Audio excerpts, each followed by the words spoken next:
Wednesday, August 9th, 12:15 Mountain Time, 2017. Have you guys heard about this yet?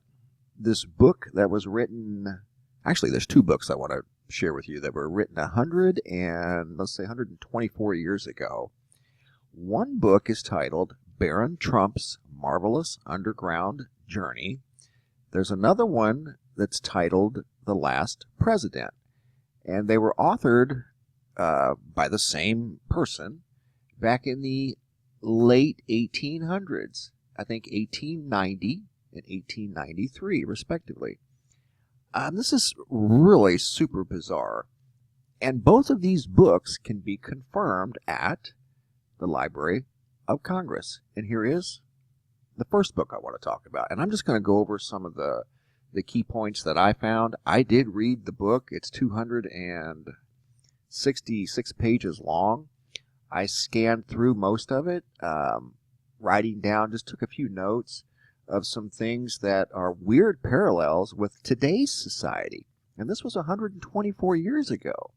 And it's titled Barron Trump's Marvelous Underground Journey. Scan through the book, and it's here at the Library of Congress, like I said. Okay, the boy's name is fitting with today's modern-day world. There's a boy by the name of Barron Trump, and he's the son of the current president. He has a mentor in the book. Let's go to the book that's at the Library of Congress right here. I'll post the link. You can confirm all this yourself. He has a mentor by the name of Don. Okay. There's also a reference on page 87.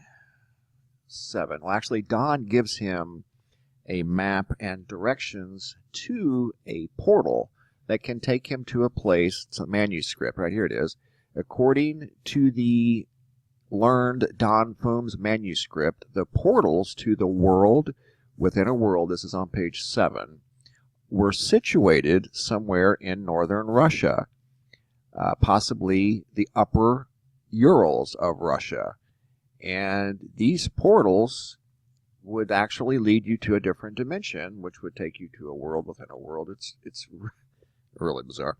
But continuing on, let's go to page 87. I noticed there was something that reminded me of a word today that's in our everyday lives, but it's got an extra letter in it in the book.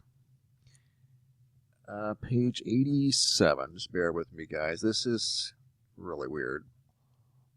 Almost there. Page 85. There we go. 87. Where's it at? 86, 87. Okay. Yes, sure enough. I'm just going to read some parts in here. Yes, sure enough, for I raised my eyes. There, towering above the bed, stood the slender crystal column which marked the end of Goggle Land. And it makes a few references in this chapter about Goggle Land, which reminded me of Google Land. It talks about on page 90 a marble highway, makes several references to a marble highway in this world right here within a world. Not quite sure what the marble highway means. It talks about a big discovery of natural gas. It makes a couple of references to that. Here on page 100, it starts to mention in this chapter about someone by the name of Long Thumbs, who was leading the way on this tour, I think, through the world within a world. And everything was made of silver. Everything. Keeps talking about everything made of silver. I think that's on page 105. Silver, silver, silver. Everything he saw was made of silver in this world of worlds. Very strange. This book was written back in 1893, and it can be confirmed at the Library of Congress. I'll post the link in the description box. It just has a lot of weird parallels with today's world. And I'll read some of them from this article here at, where's it at, the Daily Wire. This is their take on it. The novel, and this is true, the novel tells of a wealthy aristocratic boy who lives in, check this out, Castle Trump. That's one thing I forgot to tell you. It does state that the boy lived in Castle Trump and is guided on his journey to Russia by a man named Don. There you go. Sums it all up. The multitude of similarities to today's Trump family from this book are just incredible, and it concludes the Trump family is capable, or the conspiracy theorists that the Trump family was capable of time travel. Barron visits Russia on an extraordinary venture, guided by the master of all masters by the name of Don. The Trump family motto, the one in the book, that is, the pathway to glory is strewn with pitfalls and dangers. The illustration from the novel depicts Trump dressed in lavish old-fashioned clothing and jewelry as he departs from Castle Trump and begins his voyage heading to Russia to locate the entrance, the portal, into alternate dimensions, the world within the worlds. There's also another book authored by the same author, and that is this book here called The Last President. And both these books are by Ingersoll Lockwood. This one was written in 1900, and this one here has an incredibly weird parallel with today's world. Unbelievable.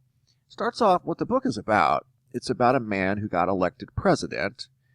I think it was in 1896. Complete underdog, was not expected to win. He was a wealthy man who lived on Fifth Avenue in New York. Yes, you're hearing this all right. And he was not expected to win.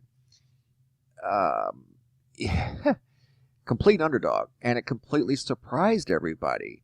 And when this man was elected president, it talks about the city of Chicago. Let's see if I can find it. Page 7. I read this one too. I just kind of skimmed through it. Page 7, it says the city of Chicago went mad. There was people rioting and protesting all across the land. And then here's what I'm going to leave you with. This book goes on to talk about, and it's a short book. It's only like 60 pages long. It talks about this guy, like I said earlier, that wasn't expected to become president, that did. Talking about him making his own currency. And it talks about the American economy on the verge of collapse. Just a lot of weird parallels. But anyway, he makes his own currency, and that didn't work out too well. Page 16, I'm going to leave you with this. Like the other book, it has some other strange parallels with today's world, and this is another one. Page 16, and it talks about this new president, this very big surprising president that was not expected to win. He won, and as he was inaugurated after inauguration, he starts naming his cabinet. And it also makes mention on page 18, just real quick, about some executive orders that this president signs. Okay, page 16, here we go. I'm going to leave you with this. He's naming his cabinet, and this is just in the book. Okay, Secretary of State, William Stewart. Now I'm going to roll on down to Secretary of Navy, John Gary. Here's the one that stood out. His Secretary of Agriculture, LaFay Pence of Colorado. P-E-N-C-E. This book was written 127 years ago. What are the odds? I'll post the link to both of these books that are at the Library of Congress. The article here from the Daily Wire. And yes, it is true, as odd as it may sound. Thanks for watching, guys. Be safe out there.